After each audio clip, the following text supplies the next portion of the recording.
Okay, guys, we're checking out a review of Hollow Knight requested by Charles. So let's check this out.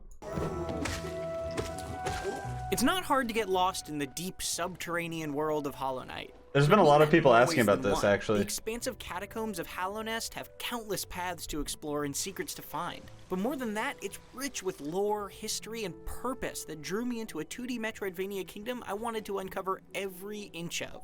This style reminds me of is that game called Ori? I watched some streamers play that one. I was surprised at just how much content and freedom this game has to offer. In basically any direction, there are bosses to fight, upgrades to collect, and secrets to uncover. But what's truly captivating about exploring this long-dead kingdom is its atmosphere. Gorgeous art, beautiful yeah, the art music, looks really good. A million little It details actually looks really good. The art each does. area of the map a distinct sense of place. The lush and humid green path feels vastly different from the cold, dark caves of the Forgotten Crossroads. The lighting is nice part too. Of a cohesive world. Hallownest's capital city, the City of Tears, is a metropolis in a huge cave where it's always raining.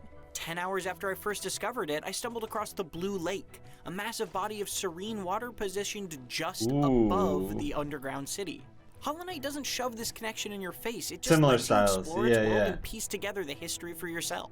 Entering Hallownest for the first time is akin to being pushed out of a boat, making the first few hours a sink-or-swim experience as a result. I genuinely love that it's an unashamedly hard game that does a great job of silently teaching you how to play.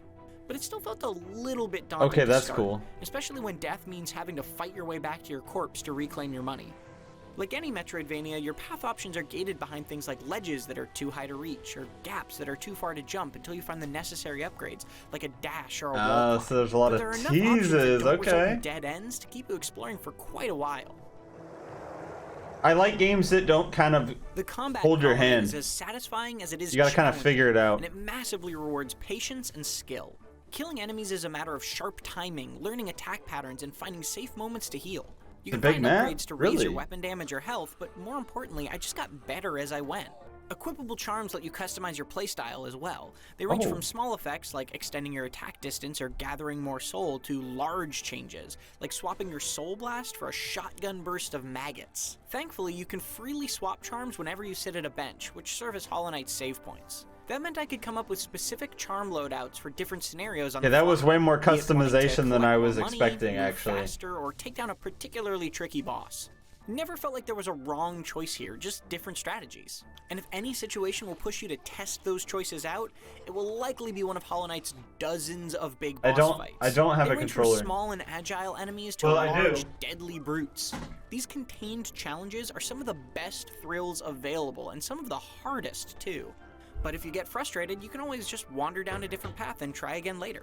A staggering amount of Hollow Knight's best content is entirely optional, but none of it feels like filler. It's been a while, though. You can probably beat the campaign without seeing 2/3 of what Hollow Knight has to offer, but the 30+ hours it took me to reach an alternate and much better ending showed me almost all of it. 30 hours! At any given time can occasionally be overwhelming, but there's very rarely a right or wrong choice, making it unlikely two players will explore these caves in the same order. I know what you mean about the map now, Mr. Scarecrow. That's huge. Metroidvania with a well of content that's as deep as its labyrinthine caves. The world of Hallownest is filled with a compelling story for you to discover on your own, and built with branching paths that offer an absurd amount of choice in how you go about discovering it. With such a high density of secrets to find and fun, challenging enemies to face, it's worth spending every moment you can in Hollow Knight. For more great Metroidvanias, check out our reviews of Bloodstained, Curse of the Moon, there's way more or Yoku's Island customization Express. And than for I everything thought. else, keep it right here on IGN.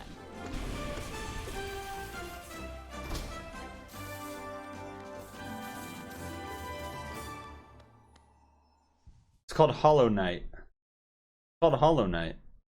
Yeah, that looks really, really good, actually. How much content I like the lighting. has to offer. The lighting and direction there are just kind of like the depth. You know, it's kind of like a 2D style game, but the lighting gives it a lot of depth. And there's way more customization. Where is that freaking skill tree at? I want to see that again. Yeah.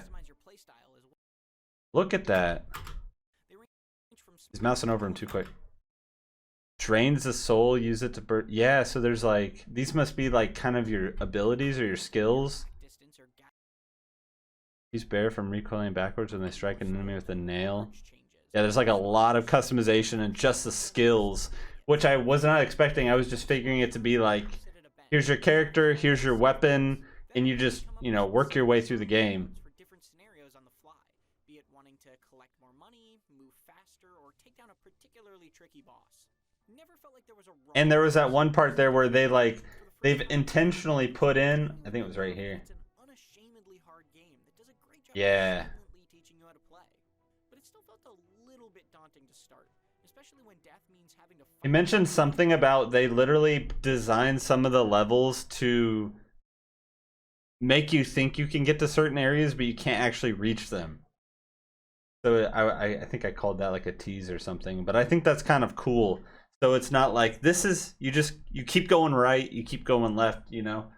It's like you have some decisions to make, but those decisions probably won't actually work because they're not designed to.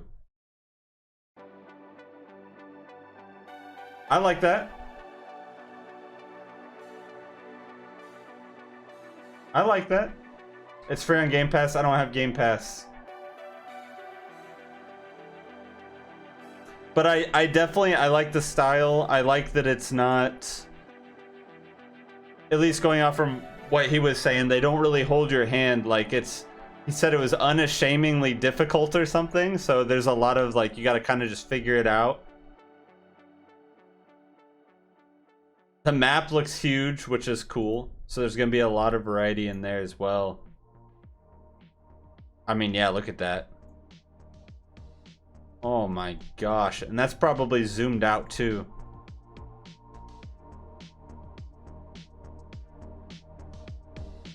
There's vendors. I don't know what any of these are, but they're obviously like points of interest. A whispering root, a hot spring. Interesting.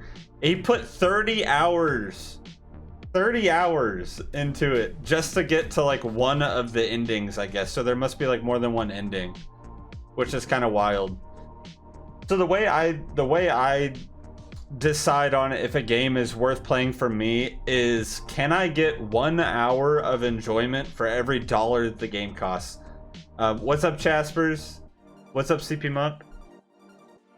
So if a game costs 30 bucks, if I play it more than 30 hours, I think it's worth it. That's kind of how I decide if a game's worth buying in my mind. But this is probably what, a $20 game? $30 game? Either way, it definitely looks fun. It's $14.99. It's not even a $20 game. Oh yeah, that's worth playing. This one will probably come as soon as I finish the Doom Eternal. I started playing that yesterday.